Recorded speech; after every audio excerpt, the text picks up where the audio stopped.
नमस्कार दोस्तों, स्वागत है आपका हमारे चैनल ज्ञानम परम बलम जीपीवी में। दोस्तों, इस वीडियो में हम मई के दूसरे हफ्ते के करंट अफेयर्स यहाँ पे आपके साथ शेयर करेंगे। सबसे पहले है, Punjab chief minister Amarinder Singh has declared Malerkotla as the 23rd district. So Malerkotla Punjab का 23वां डिस्ट्रिक्ट बन गया है और ये संगरूर डिस्ट्रिक्ट से कार्व आउट किया गया है, यानी कि संगरूर को डिवाइड किया गया है मलेरकोटला और संगरूर में, और ये एक मुस्लिम डोमिनेटेड एरिया है। अगला है, प्राइम मिनिस्टर नरेंद्र मोदी ने प्रधानमंत्री किसान सम्मान निधि की 8वीं इंस्टॉलमेंट रिलीज कर दी है। तो किसान सम्मान निधि योजना क्या है कि इसके अंतर्गत एक किसान को जिनकी लैंड ओनरशिप यानी कि जिनका 2 हेक्टेयर तक जमीन है उन्हें 6,000 रुपए दिया जाएगा और 3 इंस्टॉलमेंट्स में ये दिया जाएगा। हर एक इंस्टॉलमेंट 2,000 की होगी। तो ये आप याद रखें कि किसान सम्मान निधि के अंतर्गत किसी एक किसान को 6,000 तक का अमाउंट दिया जाएगा। अगला है, वर्ल्ड हेल्थ ऑर्गेनाइजेशन ने कोविड-19 का वेरिएंट जो भारत में सबसे पहले पाया गया, वेरिएंट का मतलब होता है कि जो ओरिजिनल फॉर्म है उससे थोड़ा अलग, और जो किसी एक पर्टिकुलर कंट्री में पाया जाता है उसे बोलते हैं वो एक वेरिएंट है। जैसे जो भारत में वेरिएंट मिला उसका नाम इन्होंने दिया है B.1.617। तो ये आप याद रखें कि जो भारत में वेरिएंट मिला था सर्वप्रथम उसका नाम क्या दिया गया है। अगला है, गूगल पे के जो यूजर्स हैं वो अब यूएसए से इंडिया और सिंगापुर के लिए पैसे ट्रांसफर कर सकते हैं डायरेक्ट गूगल पे से। नेक्स्ट इज, नागालैंड के एक एनवायरमेंटलिस्ट हैं, इनका नाम है नुकलू फोम, जो कि लोंगलैंग डिस्ट्रिक्ट से बिलोंग करते हैं। उन्हें 2021 का विटले अवार्ड दिया गया है और ये विटले अवार्ड को ग्रीन ऑस्कर भी कहते हैं। तो ये याद रखें आप कि नाम है नुकलू फोम और ये नागालैंड से बिलोंग करते हैं और अवार्ड का नाम है विटले अवार्ड। नेक्स्ट इज, चाइना का स्पेसक्राफ्ट जिसका नाम है तियानवेन-1, इसने हाल ही में मार्स में लैंड कर लिया है। मार्स यानी कि मंगल। तो मंगल पे लैंड करने वाला चाइना तीसरी कंट्री बन गई है यूएसए और रशिया के बाद, जिसे पहले सोवियत यूनियन भी कहते थे। तो आप इसे याद रखिए कि चाइना तीसरी कंट्री बनी है और इनका जो स्पेस क्राफ्ट है उसका नाम है तियानवेन-1, और जिस रॉकेट ने इसे कैरी किया है उसका नाम है लॉन्ग मार्च 5। तो ये सारे ही पॉइंट्स याद रखने लायक हैं। और ये तियानवेन-1 जो है ये वहां पे यूटोपिया प्लेनेशिया में उतरा, तो ये भी आप याद रख सकते हैं।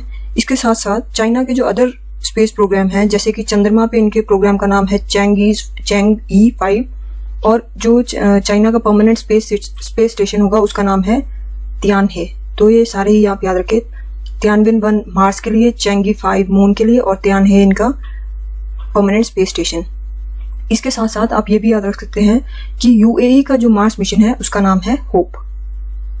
अगला है एलन मस्क जो यूएसए के हैं, इनकी कंपनी है स्पेसएक्स। तो इन्होंने भी एक मून के लिए मिशन लॉन्च किया है, करेंगे ये, उसका नाम इन्होंने डॉगी-1 नाम दिया है और ये फाल्कन 9 रॉकेट से लॉन्च होगा। और इसमें पूरी की पूरी जो भी पेमेंट होगी ये क्रिप्टो करेंसी बेस्ड है। तो जो करेंसी इसमें यूज होगी वो उसका नाम है डॉगी कॉइन। तो आप सारी चीजें याद रख सकते हैं कि एलन मस्क की जो कंपनी है उसका नाम है स्पेसएक्स और जो रॉकेट यूज होगा वो है फाल्कन 9 और इसका नाम होगा डॉगी-1। तो क्रिप्टो करेंसी क्या होती है कि ये जैसे कैश वगैरह होता है वैसे नहीं, ये एक ऑनलाइन ही सारा इसमें काम होता है। तो ये आप याद रखें, इसका नाम आप याद रख सकते हैं कि डॉगी कॉइन। नेक्स्ट इज कि कोविड के साथ साथ अभी जो नई प्रॉब्लम जो आई है वो है एक फंगल इन्फेक्शन जिसे ब्लैक फंगस भी बोल रहे हैं। इसका साइंटिफिक नाम क्या है, इसको कहते हैं म्यूकोरमाइकोसिस। तो आप ये याद रखें, डायरेक्ट क्वेश्चन बन सकता है कि ब्लैक फंगस का साइंटिफिक क्या नाम है, तो इसका नाम है म्यूकोरमाइकोसिस। अगला है, चाइना विश्व की पहली कंट्री होगी जो सिंथेटिक कैनाबिनॉइड सब्सटेंस को बैन करेगा। इसका मतलब है कि जो आर्टिफिशियल यानी कि जो नकली बना के किया होता है नशा, जिसे हम लैब में डेवलप किया जाता है कुछ उस तरह का, चाइना उससे सभी को बैन कर देगी और जुलाई से ये लागू हो जाएगा। अगला है, भारतीय मूल की न्यूट्रिशनिस्ट डॉक्टर शकुंतला हरक सिंह थिलसाड को इस बार का वर्ल्ड फूड अवार्ड दिया गया है।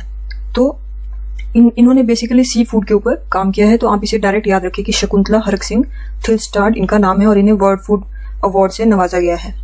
अगला है, विश्व की पहली अनमैन्ड वेसल इसका नाम है मे फ्लावर 400। ये एक आर्टिफिशियल इंटेलिजेंस बेस्ड और सोलर एनर्जी से, सौर ऊर्जा से चलने वाला एक वेसल है जो एक्वेटिक मैमल्स यानी कि जो समुद्र के नीचे जो भी जीव जंतु हैं उन्हें एनालाइज करेगा और देखेगा कि अंदर प्लास्टिक वगैरह कितना, समुद्र में कितना प्लास्टिक इकट्ठा हो गया, ये सारे रिसर्च करेगा। तो इसका डायरेक्ट आप नाम याद रखिए कि अनमैन्ड, यानी कि इसमें कोई इंसान नहीं बैठेगा, ये आर्टिफिशियल इंटेलिजेंस बेस्ड होगा और सौर ऊर्जा से ये चलेगा। इसका नाम है मे फ्लावर 400 और ये नेविगेट कहाँ कर रहा है, यानी कि अभी कहाँ इसे प्रयोग किया जा रहा है, अटलांटिक ओशन में। अगला है Puducherry has achieved the target of 100% piped water. Puducherry 100% piped water से कनेक्ट होने वाला एक वो बन गया है यूनियन टेरिटरी। इससे पहले गोवा, तेलंगाना और अंडमान एंड निकोबार भी ये अचीव कर चुके हैं। अगला है स्कॉटिश पार्लियामेंट में पहले सिख जो है उनका नाम है पैम गुसाल। स्कॉटिश यानी कि स्कॉटलैंड में, स्कॉटलैंड की जो पार्लियामेंट है वहां पे पहले सिख जो है वो है पैम गुसाल। अगला है इसरो ने अपने 3 प्राण, वायु और स्वास्थ्य नामक वेंटिलेटर और ऑक्सीजन कंसंट्रेटर बनाए हैं। तो इनका आप नाम डायरेक्ट याद रखें कि प्राण, वायु और स्वास्थ्य क्या है, यह है वेंटिलेटर और ऑक्सीजन कंसंट्रेटर जिन्हें इसरो ने बनाया है।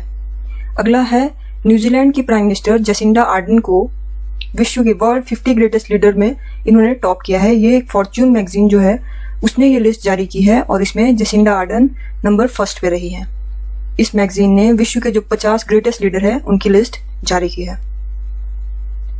नेक्स्ट इज इंदु जैन जो टाइम्स ग्रुप की चेयरमैन थी, वो कोविड के कारण उनका हाल ही में निधन हो गया। तो जो टाइम्स ऑफ इंडिया न्यूज़पेपर है वो जो चलाता है वो है टाइम्स ग्रुप। तो इसकी इंदु जैन आप डायरेक्ट याद रखें कि ये टाइम्स ग्रुप की चेयरमैन थी।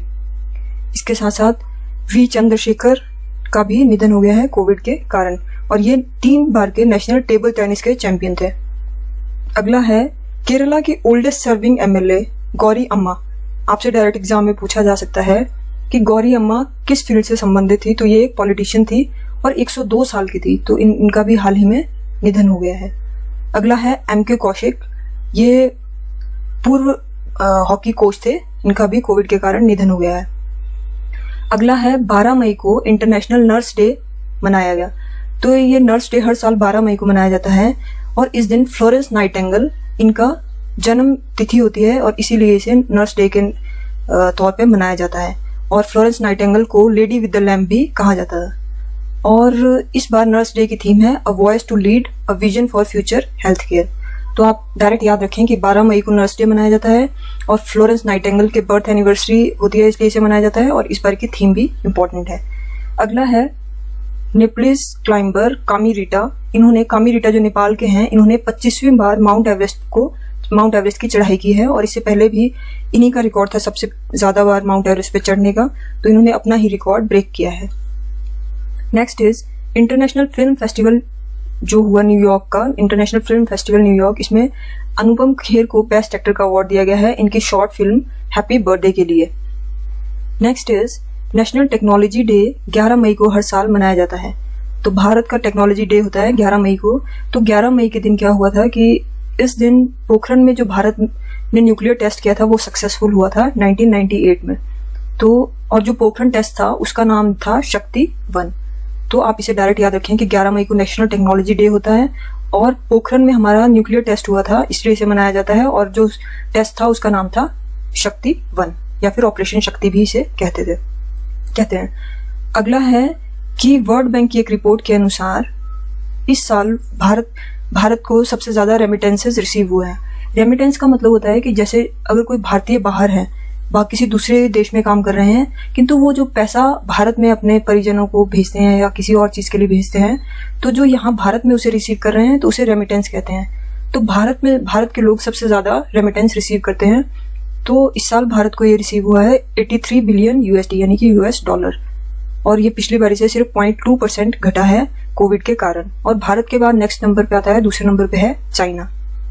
अगला है इजराइल की फोर्सेस ने हाल ही में अल अक्सा मॉस्क पे हमला किया। अल अक्सा मॉस्क ये है जेरूसलम में और इजराइल का ही एक पार्ट है और अल अक्सा मॉस्क को मुस्लिम की ये तीसरी सबसे होलीएस्ट प्लेस कंसिडर किया जाता है। तो आप इसे डायरेक्ट याद रखें कि अल अक्सा मॉस्क कहाँ पे है, इजराइल में।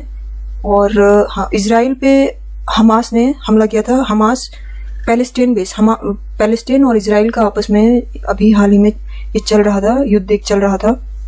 तो पैलेस्टाइन की तरफ से हमास इनके ऊपर हमला कर रहे थे, और जो इसे रोक रहा था इजराइल का, यह है आयरन डोम, यह है इजराइल का एयर डिफेंस सिस्टम, यानी कि जो वहां से मिसाइल्स वगैरह हमास लॉन्च कर रहा था उसे रोकने का काम जो कर रहा था वो था आयरन डोम।